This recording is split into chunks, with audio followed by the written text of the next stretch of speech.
A ishte thellësisht në borxhe dhe nuk kishte asgjë nga jeta që në ndëronte. Dhe kur gjyshi I tij vdiq e la pas një shtëpi të rënuar, ai nuk kishte ide se e priste një surprizë e madhe. Josefi punonte si kontabilist për një kompani të vogël sigurimesh. Ishte një ditë e ftohtë, gri e njëjtë si gjithmonë, e zymt dhe monotone, me zhurmën e vazhdueshme të tastierave dhe thirrjeve telefonike në sfond. Tavolina e tij ishte gjithmonë e mbuluar me letra, dhe shefi I tij, zotri Williams, kur nuk duke I lumtur, pa marrë parasysh sa shumë përpiqej. Josef, ke bërë një tjetër gabim, qortoi shefi duke I hedhur raportin në tavolinë. Nuk e kuptoj si mund të jesh kaq budalla. Ai ishte kaq I pakujdesshëm në punën tënde të fundit? Këtu kërkoj kompetencë, e kupton? Më falni, shef, do t'i rregulloj të gjitha tani, tha I riu duke parë raportin me sy të lodhur. Josefi kishte një ditë veçanërisht të vështirë. Problemet dukeshin se po shtoheshin dhe ngarkesa e punës ishte pothuajse e padurueshme. Megjithatë, ai nuk kishte zgjidhje tjetër veç se të vazhdonte. Ai duhej të paguante faturat dhe paga e tij I lejonte të punsonte një infermiere për gjyshin e tij të sëmurë. Dhe pastaj sikur nga një parandjenje keqe, telefoni ra, duke I ndërprer mendimet. Ishte një infermiere. Zemra e Josefit ndaloi. Ai e dinte se çfarë do të thoshte thirrja, edhe para se të përgjigjej. Josef, kjo është Klara, tha zëri në anën tjetër të linjës me hezitim.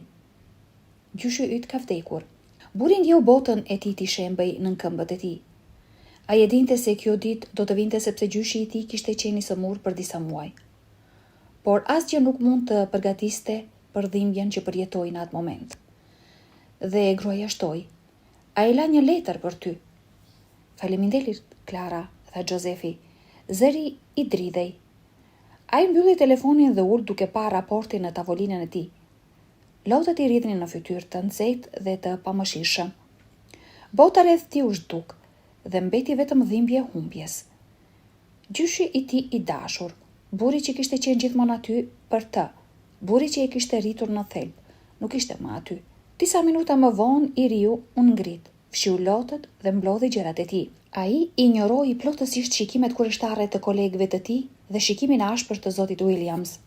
Tani asgjë në këto nuk kishte rëndësi. Po iki, tha Josefi, zëri I tij I qetë pavarësisht trishtimit në sytë e tij. Çfarë do të thuash, por ne kemi ende shumë punë për të bërë.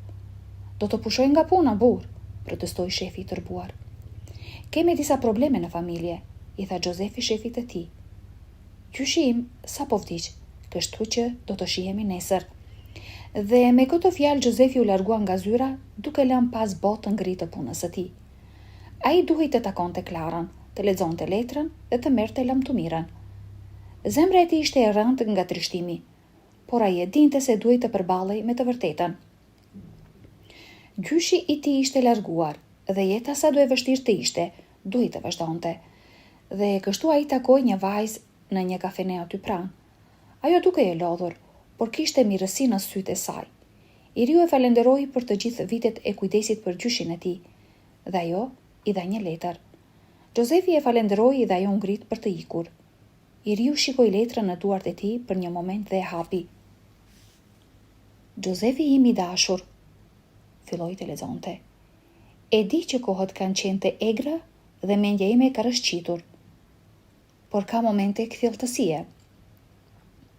Gjatë ditëve të fundit, ndërsa po kujtoja, kam menduar shumë për ty dhe trashëgimin.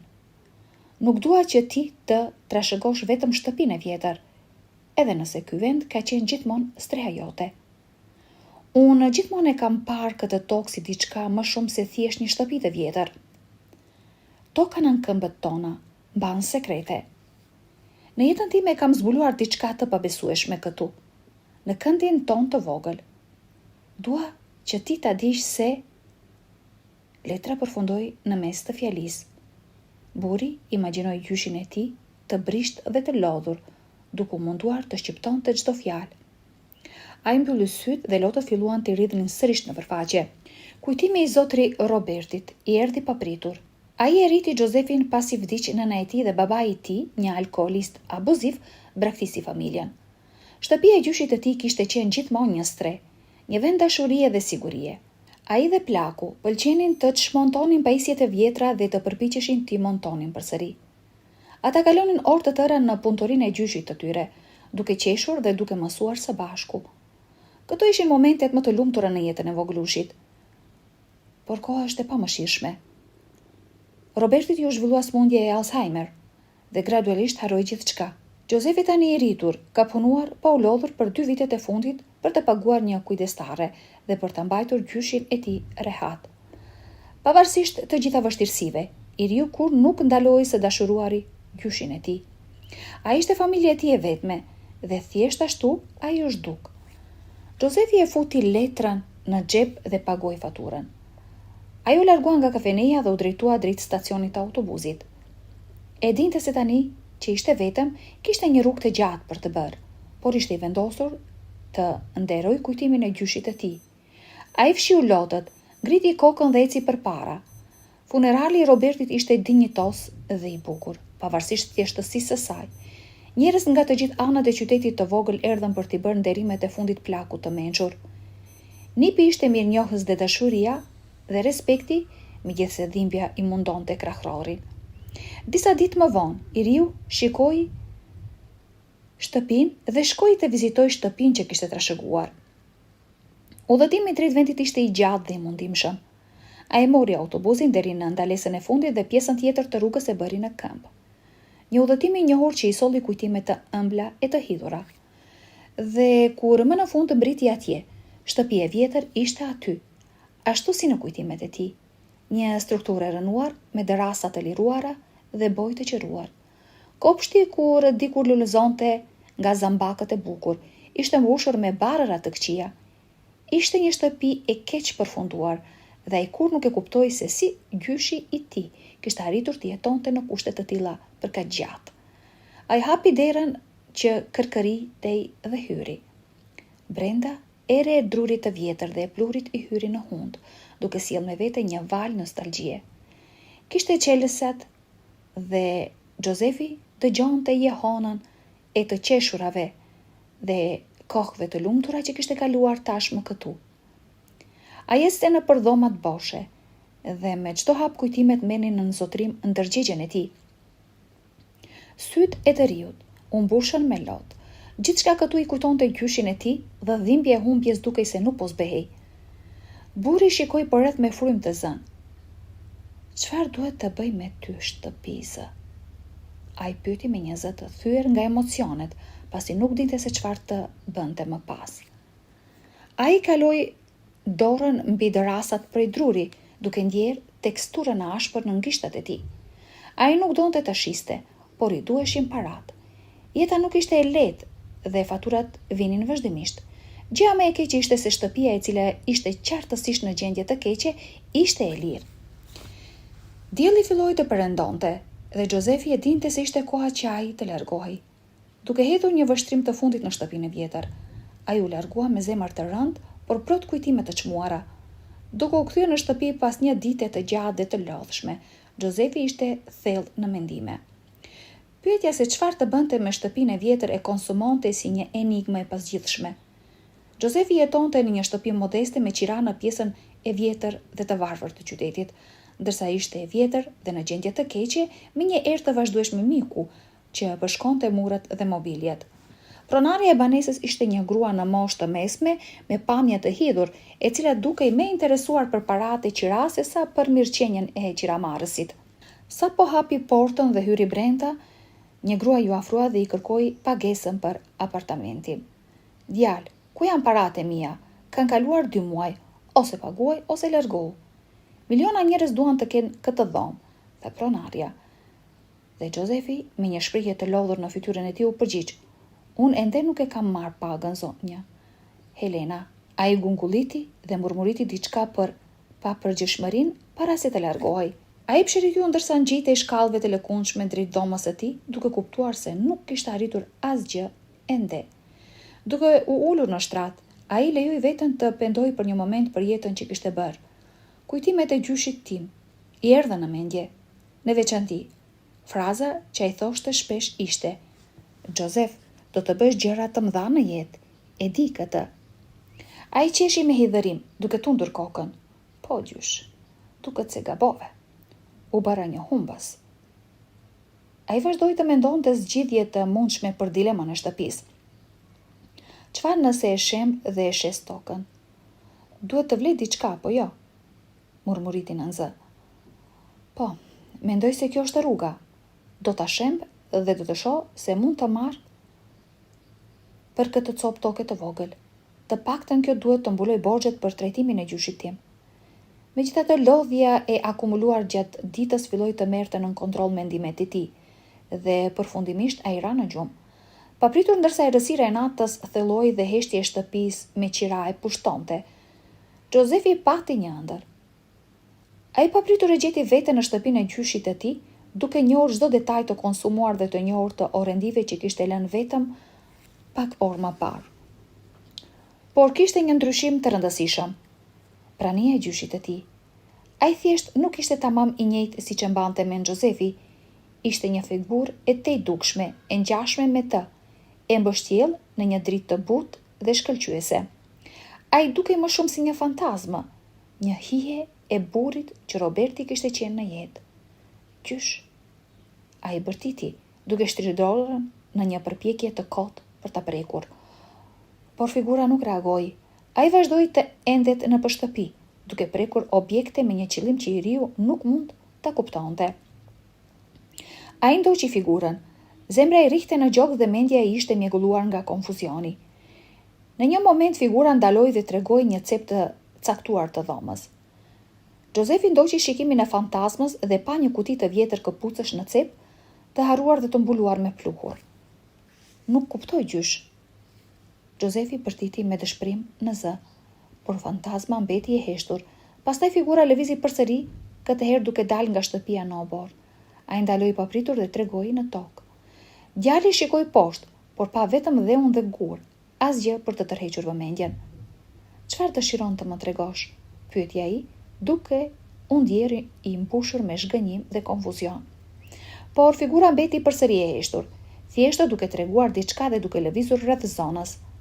Josefi ndjehoi një përzierje ndjenjash kontradiktore dhe mbi të gjitha një dëshirë në rritje për të kuptuar mesazhin e Robertit. Pastaj në një moment figura u kthye nga Josefi dhe tregoi drejt për drejt aty. Shikimi i fantazmës ishte intensiv, pothuajse i frikshëm. I riu ndjeu pupla pule t'i rëshqisnin në përshpinë dhe papritur kjo krijesë fluturoi drejt tij. Josefi përtiti, gjysh. Me një të dridhur, ai u zgjua i mbuluar me djerës të ftohta. Ëndra, megjithse ende e gjallë dhe shqetësuese, tani dukej e largët dhe e pakuptueshme. Po shikimi i gjyshit të tij ose çfarëdo që të ishte, mbeti në mendjen e tij si një kujtim shqetësues që e bëri të pyeste për kuptimin e gjithë kësaj. Joseph ul në shtrat, duke fërkuar pëllëmbët e tij mbi fytyrën e djersitur, duke u përpjekur të merrte frym. Ai vendosi të shkonte përsëri në shtëpinë e gjyshit të tij. U ngjit në autobusin për t'u kthyer në qytetin e vogël, dhe të gjitha mendimet e tij rrotulluheshin rreth kësaj ëndre. Sapo hyri në shtëpi, një e ftohtë e fortë i përshkoi trupin. Heshtja dukej si e oi në veshët e tij, dhe kujtimi i ëndrës pushtoi ndërgjegjen e tij. Dhe pastaj ai kujtoi figurën e gjyshit të tij, i cili po tregonte kutinë e vjetër. Ai vrapoi në atë vend, dhe ajo kuti ishte aty. Si është e mundur kjo? Unë nuk e kam parë kur këtë kuti më parë, murmuriti ai i hutuar. Me duar të dridhura, ai hapi kapakun dhe zbuloi përmbajtjen. Kishte disa gjëra aty. Fotografi të vjetra, letra të zverdhura nga koha, objekte të vogla dhe të konsumuara. Por ajo që i tërhoqi vërtet vëmendjen ishin 2 dokumente. I pari ishte një dokument regjistrimi toke. Ai skanoi shpejt tekstin, zemra i rihte ndërsa mësonte të vërtetën. Toka që mendonte se ishte e vogël, ishte në të vërtetë një shtrirje e gjerë, hektar tokë që shtreshin përtej asaj që sytë e tij mund të shihnin. Pse nuk më the kur për këtë gjysh? Josefi pëshpëriti me mosbesim dhe pastaj pa një dokument tjetër. Ishte një mostër dheu, e dëmtuar dhe e zverdhur nga mosha, por ende e lexueshme, dhe në të kishte një termë që e bëri zemrën t'i rihte shpejt. Litiumi, një mineral i vlefshëm, çelësi për krijimin e baterive litium-ion të përdorura në pothuajse çdo pajisje elektronike moderne. Nëse informacioni në dokumente ishte i vërtet, atëherë kjo tokë vlente një pasuri. Josefi ra në gjunjë duke mbajtur ende dokumentin në duart e tij të dridhura. Ai ndjeu zemrën e tij të rrihti sikur i shpërthente. Lotët e rridhnin në përfaqe dhe një përzierje lehtësimi, tronditje dhe një shkëlqim shpresë e pushtoi. Nëse kjo do të ishte e vërtet, jeta e tij mund të kishte ndryshuar plotësisht, të gjitha fal gjyshit që ai e donte dhe e kishte humbur kaq shumë. Dhe pastaj, pavarësisht konfuzionit të ndjenjave që e pushtuan, Josefi vendosi të vepronte. Mundësia e shfaqjes së litiumit në tokën e gjyshit të tij ishte kaq befasuese, kaq e frikshme, saqë ai e dinte se duhej ta konfirmonte. Sa po mori pagën e tij javën e ardhshme, ai shpenzoi gjithçka që kishte për të punësuar një shërbim mostrimi dheu. Ditët në vim ishin torturuese. Çdo minutë zvarritej ndërsa burri priste rezultatet. Dhe më në fund të kjo ditë erdhi. Një zarf i bardhë i padëmshëm mbriti me postë, duke përmbajtur të ardhmen e këtij njeriu të varfër. Ai hapi zarfin dhe duart i dridheshin, kaloi syt mbi fjalët e shtypura në letër. Po, kishte litium. Kishte aq shumë litium sa që toka vlente miliona dollar. Josefi ra në gjunjë. Lotët i rridhnin në përfytyr ndërsa qeshte dhe qante në të njëjtën kohë. Ja dolëm gjysh, përshpëriti ai, duke parë shtëpisën e vogël që nuk kishte më nevojë të rënohej. Dhe për një moment, ai mund të ishte betuar se pa diçka si figurën e gjyshit të tij atje, duke i buzëqeshur para se të zhdukej shpejt. Në atë moment, Josefi disi kuptoi se Roberti do të ishte krenar për të. Ai kuptoi se gjyshi i tij gjithmonë e dinte se ai do të bënte diçka të madhe. Dhe pastaj, me një buzëqeshje në fytyrë dhe lot në sy, Josefi u ngrit dhe shikoi mbi hapësirën e tokës së tij. Ai ishte i përgatitur për atë që do të ndodhte më pas. Dhe ai e dinte se nuk do të ishte vetëm në këtë udhëtim. Sepse gjyshi i tij ishte ende me të, duke udhëhequr në çdo hap të rrugës. Të dashur shikues, a besoni se gjyshi vërtet e udhëhoqi Josefin nga bota tjetër? Ju lutem, na tregoni në komente më poshtë. Dhe nëse ju pëlqeu videoja, mos harroni të shtypni butonin pëlqej dhe të abonoheni në kanalin për më shumë histori si kjo. Ju faleminderit dhe ne do të ndëgjohemi në videon e radhës.